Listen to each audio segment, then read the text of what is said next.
Sanibonani ekhaya lamaphupho.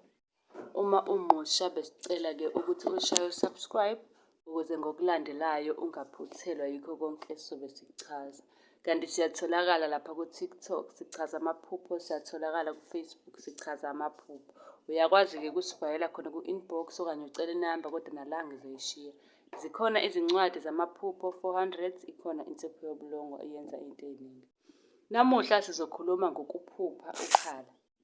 Ngibonile-ke kuma-comment lapha ku-TikTok ukuthi baningi abebebuza ngokukhala ukuthi uma ukhala ephusheni kusuke kwenziwa yini, kudalwa yini okanye kusuke kubika ini. Ngithemba ukuthi namuhla iyothi phela le video incazelo usuyazi, kodwa wena iba nesiqiniseko sokuthi uyasubscribe-a.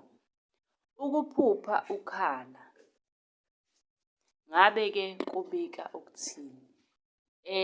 Ngabe hlampe uyakhala, mhlampe ukhala uze ube nesibibithwane. Kwesinye isikhathi umuntu kuyenzeka aphuphe ekhala uthole ukuthi uyoze evuka ekuseni vele uyakhala, yabo, uthole ukuthi vele ubekhala kwangempela ephusheni. Engingakusho nje ukuthi uyaphupha ukhala uma-ke uvika umoya omubi osendlini.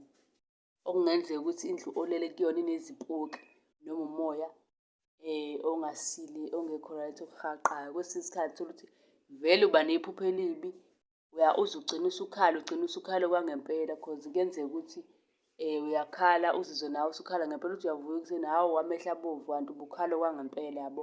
Kuyenzeka ukuthi indaba yokukhala kube ukuthi into eyenzekala okwangempela. Kwesinye isikhathi futhi ukuphupha ukhala kuyachaza ukuthi-ke uzolungelwa izinto. Uzichazele kanjalo-ke umkhulu.